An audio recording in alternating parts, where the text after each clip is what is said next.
Good morning girls. कल वाले video में हम लोगों ने ये समझने का प्रयास किया था कि अंग्रेज़ों की जो साम्राज्य विस्तारवादी नीतियाँ थी उसका प्रभाव किस तरीके से भारतीय राज्यों पर पड़ा और उनके साम्राज्य विस्तार को धीरे धीरे किस तरीके से बढ़ाया गया। तो सेकंड यूनिट में हम लोगों ने ये देखा कि बंगाल, पूर्वी भारत में बंगाल पर नियंत्रण के बाद ब्रिटिश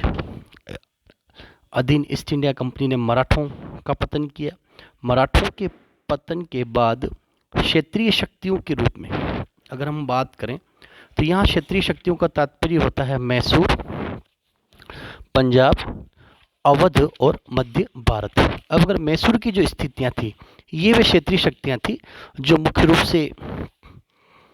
दक्षिणी भारत में हैदराबाद के निज़ाम, कर्नाटक के शासक मराठा और हैदर अली अर्थात मैसूर के शासक, उसके बाद उत्तर भारत में पंजाब से लगने वाला क्षेत्र और अवध के साथ मध्य भारत का क्षेत्र। इन राज्यों के साथ ईस्ट इंडिया कंपनी की जो बोर्ड ऑफ गवर्नेंस थी, जो ईस्ट इंडिया कंपनी को नियंत्रण में रखा करती थी, उन्होंने किस तरीके से शासन व्यवस्थाओं को स्थापित किया और अपनी कूटनीतियों के द्वारा इन क्षेत्रों का ईस्ट इंडिया कंपनी में अपनी साम्राज्यवादी विस्तारवादी नीति के द्वारा इनको अपनी कंपनी के अधिकार क्षेत्र में उनको मिलाया। जैसे अगर हम मैसूर की बात करें तो मैसूर राज्य का उत्थान जो हुआ वो दक्षिण के सुदूर क्षेत्र में, मैसूर एक छोटा सा राज्य था जिसकी यह क्षेत्र पहले विजयनगर साम्राज्य का क्षेत्र था, परंतु 1707 में औरंगजेब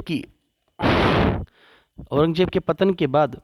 1719 में मराठों और मैसूर के शासकों के मध्य चौथ और सरदेश मुखी को लेकर के जो समझौता हो चुका था, उस समझौते के बाद मैसूर के निजाम और मराठों के मध्य झगड़े प्रारंभ हो चुके थे। धीरे धीरे मैसूर में हैदर अली जो एक असैन्य अधिकारी था, उसने 1761 में अपनी सेना की सहायता से हैदर अली मैसूर का सुल्तान बना और सुल्तान बनने के साथ ही मैसूर राज्य ने 18वीं सदी के अंत तक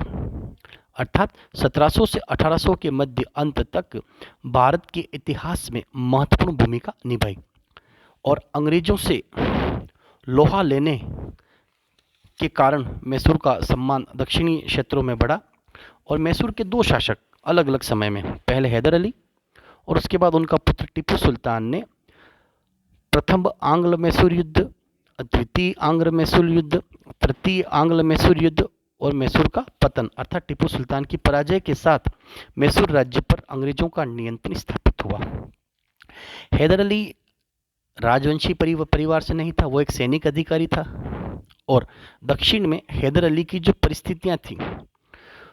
कि कर्नाटक के युद्धों के बाद अंग्रेज और फ्रांसीसियों के मध्य जो संघर्ष हुआ उसमें हैदर अली अर्थात मैसूर के नवाबों ने, मैसूर के निजाम ने फ्रांसीसियों का सहयोग किया दक्षिणी भारत में अंग्रेजों की शक्तियों को कमजोर करने के लिए और इसके अंतर्गत वह अंग्रेजों का शत्रु बन बैठा। ये जो परिस्थितियां थी इनकी वजह से भविष्य में मैसूर और अंग्रेजों के मध्य संघर्ष निर्णायक बन चुका था। हैदर अली का निजाम निर्बल और लाचार बन चुका था। पानीपत के तृतीय युद्ध के बाद 1761 के बाद स्थितियों में परिवर्तन आया। हैदराबाद के निजाम ने स्वयं को मराठों के नियंत्रण से स्वतंत्र करते हुए खुद को मैसूर राज्य का सुल्तान घोषित किया और सुल्तान घोषित करने के बाद वह फ्रांसीसियों के सहयोग से दक्षिण में अंग्रेजों का मुकाबला करने के लिए धीरे धीरे संगठित होने लगा और दक्षिण में हैदर अली ने अपनी सीमाओं का विस्तार किया ताकि समय पड़ने पर वह एक शक्तिशाली राज्य के रूप में स्थापित हो सके। पानीपत के युद्ध के बाद मराठाओं का जब पतन हुआ 1773 में, मराठाओं में आंतरिक गृह क्लेश उत्पन्न हो चुका था जिसका फायदा उठाते हुए हैदर अली ने अपने क्षेत्रों पर अधिकार प्रारंभ किया और दक्षिण में स्वयं को सैनिक और आर्थिक दृष्टिकोण से शक्तिशाली बनाना प्रारंभ किया। परंतु दक्षिण में फ्रांसीसियों के सहयोग से हैदर अली का शक्तिशाली होना कहीं न कहीं अंग्रेजों के लिए नुकसानदायक था, क्योंकि अंग्रेजों को दक्षिण में शक्ति संतुलन बनाए रखने के लिए मैसूर के साम्राज्य की आवश्यकता थी, क्योंकि मराठों को खिराज निजाम को मराठों को खिराज देकर के मराठों से कर वसूली के द्वारा तथा अंग्रेजों के शत्रु फ्रांसीसियों से मित्रता के कारण मैसूर इतना शक्तिशाली हो चुका था कि उनका अंग्रेजों के साथ संघर्ष निर्णायक था। हैदर अली और फ्रांसीसियों के मध्य घनिष्ठ मित्रता थी जो अंग्रेजों के विरुद्ध थी, और यह मित्रता अर्थात हैदर अली और फ्रांसीसियों की मित्रता कर्नाटक के लिए खतरा बन सकती थी। ऐसी स्थिति में हैदराबाद का निजाम का अंग्रेजों के साथ संघर्ष जो हुआ, जिसे कहा जाता है प्रथम आंग्ल मैसूर युद्ध, यह युद्ध यूरोप में जो सप्तवर्षीय युद्ध प्रारंभ हुआ उसका जो प्रभाव भारत में पड़ा कि भारत में भी अंग्रेज और फ्रांसीसियों के मध्य युद्ध प्रारंभ हो चुका था, और इस युद्ध में हैदर अली ने फ्रांसीसियों को सैनिक सहायता दी, जिन कार्यों से अंग्रेज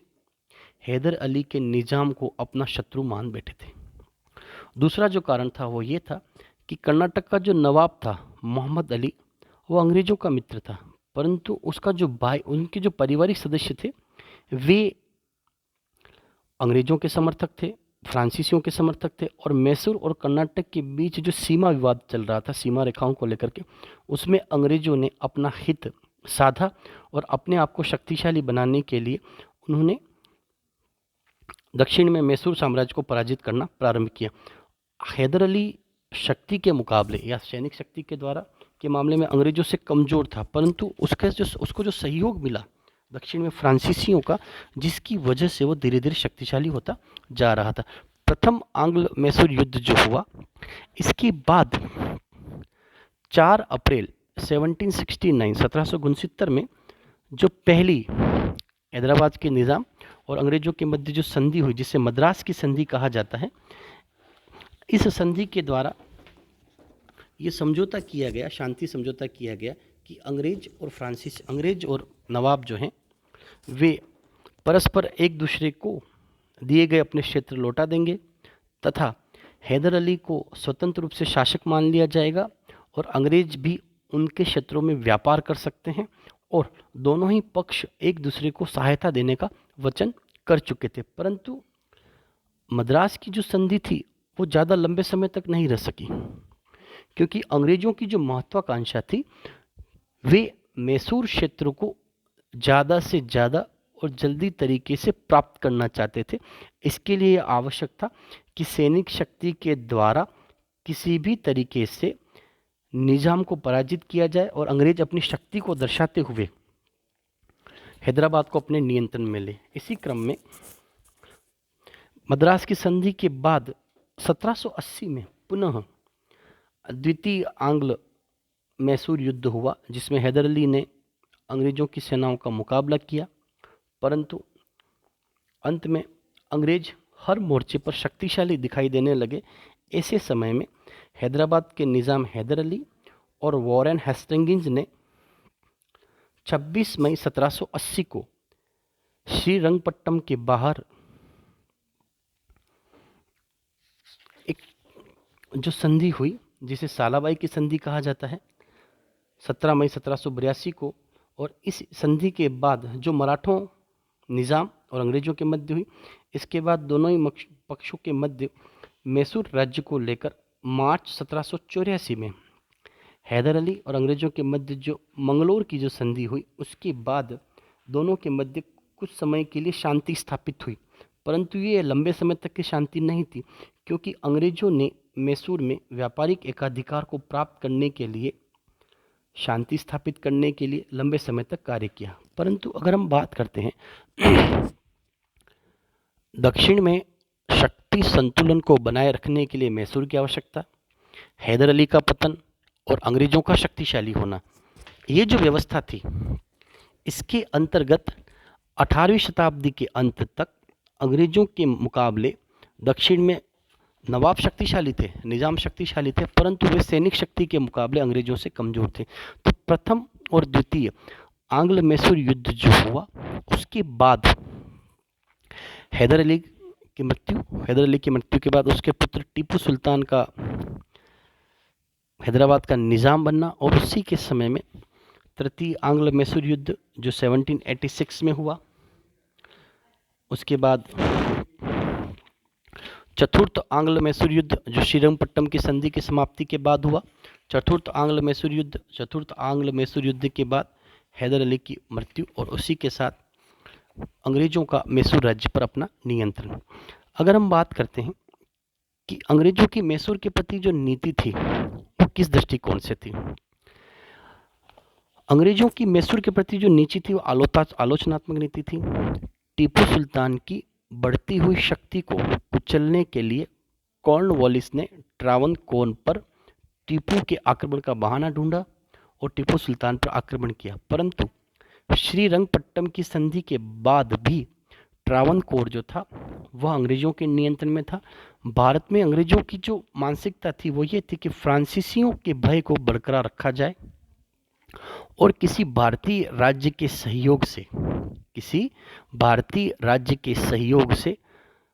फ्रांसीसियों को पराजित किया जाए, जिसके लिए उन्हें कर्नाटक राज्य की कमजोरी प्राप्त हुई। कर्नाटक के 4 युद्धों में चाहे फ्रांसीसियों का सहयोग निज़ाम के द्वारा किया गया, परंतु वे निर्णायक रूप से पराजित रहे। मैसूर के प्रति अपनी नीति का औचित्य सिद्ध करने के लिए लॉर्ड वेलेस्ली ने अनेक सिद्धांतों पर लड़ना पड़ा, परंतु टीपू सुल्तान की बढ़ती हुई शक्ति के आगे लॉर्ड वेलेस्ली ने फ्रांसीसियों को समाप्त करते हुए मैसूर के पतन के लिए अंग्रेज अति उत्साहित थे, ताकि जल्दी से जल्दी मैसूर का पतन किया जाए और उसके साम्राज्य को सीधे ही किसके नियंत्रण में लाया जाए, ईस्ट इंडिया कंपनी के गवर्नर जनरल या प्रेसिडेंसी जो कलकत्ता थी उसके नियंत्रण में रखा जाए। जबकि यह जो क्षेत्र था, जैसा कि हमने पहले वीडियो में भी देखा था, बम्बई प्रेसिडेंसी, मद्रास प्रेसिडेंसी और कलकत्ता प्रेसिडेंसी जो थी वो भारत में सर्वोच्च थी। पिट्स इंडिया एक्ट, जिसका हमने कल वर्णन किया था भारत में संवैधानिक विकास में, पिट्स इंडिया एक्ट के बाद कलकत्ता प्रेसिडेंसी को सर्वाधिक अधिकार प्रदान किए जा चुके थे, जिसका कारण ये था कि वह सर्वोच्च थी और गवर्नर जनरल कलकत्ता प्रेसिडेंसी या सेंट जॉर्ज के किले में बैठ कर के ही ईस्ट इंडिया कंपनी के क्षेत्र के अधिकारियों को आदेशित किया करता था। तो कलकत्ता प्रेसिडेंसी का यह आदेश था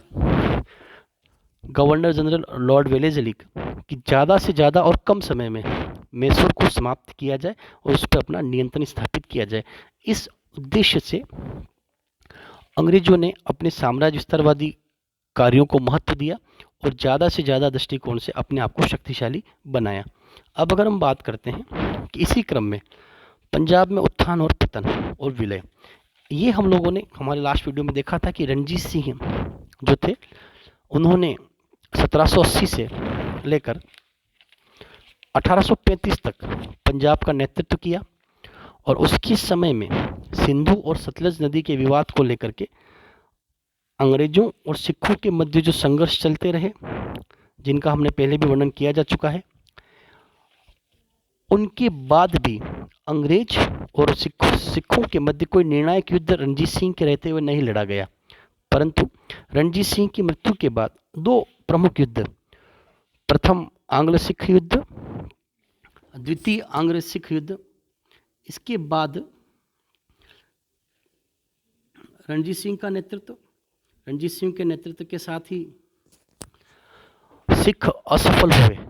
सिखों की असफलता का जो मुख्य कारण था, जो हमारे सेकंड यूनिट में आता है, सिखों की असफलता का मुख्य कारण था कि दीर्घकालीन दृष्टि को न अपनाते हुए अंग्रेजों का मुख्य उद्देश्य सतलज नदी तक अपने स्वतंत्र व्यापार को बढ़ाना था। उस व्यापार को बढ़ाने के लिए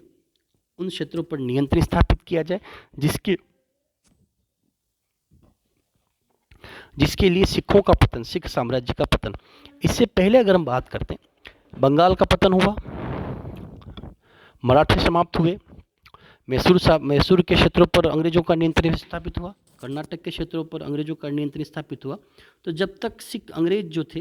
वे उत्तर भारत में पहुँचे तो उनका सबसे बड़ा सामना जो था वो सिखों के साथ था, और सिख शासकों के साथ संघर्ष करने के लिए उन्होंने लंबे समय तक इंतज़ार किया, और 1840 के बाद वे उस स्थिति में आए कि युद्ध के द्वारा सिख साम्राज्य पर अपना नियंत्रण स्थापित किया जाए। इसी क्रम में अगर हम मध्य भारत की बात करते हैं तो मध्य भारत में हम बात करते हैं बनारस, मालवा, इंदौर और ग्वालियर। ये जो क्षेत्र थे, मध्य भारत का तात्पर्य हो जाता है दक्षिणी भारत में अपनी सैनिक व्यवस्थाओं को स्थापित करने के बाद अंग्रेज उत्तर भारत की ओर आए, और लॉर्ड वेलेस्ली के भारत आने के बाद भारत में जो अव्यवस्था फैल चुकी थी मुख्य रूप से मध्य भारतीय क्षेत्रों में, जिसमें गंगा और दोआब का क्षेत्र, गोरखपुर, इलाहाबाद, कानपुर आदि का क्षेत्र था। इसके साथ मालवा, भोपाल, इंदौर और ग्वालियर, ये जो क्षेत्र थे, ये क्षेत्र मराठों के नियंत्रण से स्वतंत्र हो चुके थे। और मराठों के नियंत्रण से स्वतंत्र होने के बाद यहाँ पर जो राजनीतिक अव्यवस्था थी, उस अव्यवस्था को समाप्त करने के लिए कंपनी सरकार अर्थात ईस्ट इंडिया कंपनी की जो सरकार थी, वह मध्य भारत के क्षेत्रों में शांति की स्थापना और शासन व्यवस्था को स्थापित करना चाहती थी, ताकि ब्रिटिश जो क्षेत्र है उसके आसपास में सुरक्षा व्यवस्था को स्थापित किया जा सके, क्योंकि इन क्षेत्रों की सुरक्षा मुख्य जिम्मेदारी थी। धीरे धीरे कंपनी ने अपनी कूटनीति के द्वारा इन क्षेत्रों में शांति व्यवस्था और प्रशासन के नाम पर मध्य भारत के प्रमुख क्षेत्रों, मुख्य रूप से बनारस, मालवा, इंदौर और ग्वालियर, इन क्षेत्रों पर अपना नियंत्रण स्थापित किया, जिससे कि मध्य भारत में भी अंग्रेज शक्तिशाली हो सके। बनारस क्षेत्र की अगर हम बात करते हैं तो यह क्षेत्र सुरक्षा के उपायों के अंतर्गत खोजा गया कि अवध में शांति व्यवस्था स्थापित करने के बाद, बक्सर के युद्ध में पराजित होने के बाद, बनारस क्षेत्र में शांति व्यवस्था के लिए कंपनी ने बनारस के शासक चेत सिंह को एक निश्चित दंड दे करके ईस्ट इंडिया कंपनी ने उसको अपने अधीन किया, और इस कार्य के लिए वॉरेन हेस्टिंग्स ने बनारस पर कंपनी का नियंत्रण कठोर तरीके से स्थापित करने के लिए, कंपनी की आय बढ़ाने के लिए और कंपनी को बनारस से जो वार्षिक आय प्राप्त हुआ करती थी उसको बढ़ाने के लिए वॉरेन हेस्टिंग्स ने मध्य भारत के बनारस के क्षेत्र पर अपना नियंत्रण स्थापित किया, और इलाहाबाद के दुर्ग पर अपना अधिकार स्थापित करते हुए लॉर्ड वेलेस्ली ने मध्य भारत के जो प्रमुख क्षेत्र थे, इलाहाबाद, कानपुर, इटावा, बरेली और मुरादाबाद, इन क्षेत्रों पर अपना नियंत्रण स्थापित किया, ताकि आने वाले समय में जो दोआब का क्षेत्र था वहाँ पर अंग्रेजों के विरुद्ध विद्रोह न हो, शांति बनी रहे, इसके लिए इन क्षेत्रों पर अधिकार आवश्यक था। अब हम अगर बात करते हैं मध्य भारत से लगने वाला एक अन्य क्षेत्र मालवा। मालवा क्षेत्र छोटे छोटे राज्यों का एक समूह था, जहाँ पर ईस्ट इंडिया कंपनी, या यूं कहा जा सकता है अंग्रेजों से आगमन के पहले वहाँ पर मराठों का नियंत्रण था, क्योंकि मालवा से लगने वाला इंदौर, होलकर और ग्वालियर राजघराना जो थे वे मराठों के नियंत्रण में थे, वो मराठों के आधिपत्य में थे। परंतु लॉर्ड हेस्टिंग्स ने मालवा में बंदोबस्त कानून के अंतर्गत 1818 की संधियों के द्वारा मालवा में फैली इन अव्यवस्थाओं को समाप्त करते हुए फरवरी 1818 के बाद धीरे धीरे मालवा के छोटे छोटे राज्यों के शासकों के साथ बंदोबस्त व्यवस्था के अंतर्गत इन राज्यों की सुरक्षा के साथ सैनिक सुरक्षा की जिम्मेदारी को अपने हाथों में लेते हुए मालवा के क्षेत्रों में ब्रिटिश नियंत्रण या ईस्ट इंडिया कंपनी की सहायक संधि प्रथा या बंदोबस्त व्यवस्था के अंतर्गत जो समझौते किए गए, उन समझौतों के द्वारा मालवा के क्षेत्रों पर नियंत्रण स्थापित किया गया। अगला जो राज्य है जिसे हम इंदौर के नाम से जानते हैं, यहाँ पर होलकर वंश के शासक थे। 1800 में होलकर मुखिया नाना फडणवीस की मृत्यु के बाद ग्वालियर के शासक और इंदौर के शासक के मध्य जो प्रतिद्वंदिता चल रही थी, उसका फायदा अंग्रेजी सेनाओं के द्वारा उठाया गया और ब्रिटिश सेनाओं ने होलकर और सिंधिया की सेनाओं को पराजित करते हुए इन्हें अंग्रेजों के सामने कमजोर घोषित किया। इसी का परिणाम यह रहा कि जनवरी 1818 में अंग्रेजों और इंदौर के होलकर राजवंश के शासकों के मध्य 1818 में मंदसौर की जो संधि हुई, इस संधि के बाद इंदौर के होलकर शासकों ने अपनी स्वतंत्रता और सुरक्षा के लिए अंग्रेजों के साथ जो समझौता किया, इस समझौते के बाद अंग्रेज मालवा के साथ इंदौर के क्षेत्रों में भी शक्तिशाली हो चुके थे। इंदौर से लगने वाला एक अन्य मराठा का क्षेत्र ग्वालियर, ग्वालियर के जो शासक थे सिंधिया राजवंश के शासकों ने भी नाना फडणवीस की मृत्यु के बाद आपसी संघर्ष और आपसी प्रतिद्वंदिता को समाप्त करते हुए अंग्रेजों के सामने दिसंबर 1803 में सुरजी अंजन की संधि के द्वारा सिंधियाओं ने अपने क्षेत्रों को अंग्रेजों के प्रभाव में रखते हुए लॉर्ड वेलेजली की सहायक संधि प्रथा को स्वीकार कर लिया और ग्वालियर के शासकों ने अपने राज्य में सहायक सेना के रूप में अंग्रेजों की सेनाओं को रखना प्रारंभ कर लिया। लॉर्ड वेलेजली के बाद जब गवर्नर जनरल जॉर्ज बेले मराठाओं के प्रति उदार नीति को अपनाते हुए जब वो भारत आए, तो उन्होंने पहली बार सिंधियाओं के साथ 1805 में मुस्तफ़ानगर की जो संधि की, उसके बाद अंग्रेज मुख्य रूप से उत्तर भारत के साथ, दक्षिणी भारत के साथ मध्य भारत में भी शक्तिशाली हो चुके थे। अगर मध्य भारत के क्षेत्रों की अगर हम बात करते हैं तो 18वीं सदी के तीसरे दशक में अर्थात 1830 के बाद जो अराजकता और अव्यवस्था फैल चुकी थी, उस अराजकता और अव्यवस्था को समाप्त करने के लिए लॉर्ड वेलेजली और लॉर्ड हेस्टिंग्स ने सहायक संधि प्रथा, बंदोबस्त व्यवस्था, इनके द्वारा मध्य भारत में शांति व्यवस्था के नाम पर, सुरक्षा के नाम पर बनारस, मालवा, इंदौर, ग्वालियर आदि क्षेत्रों पर अपना नियंत्रण स्थापित किया।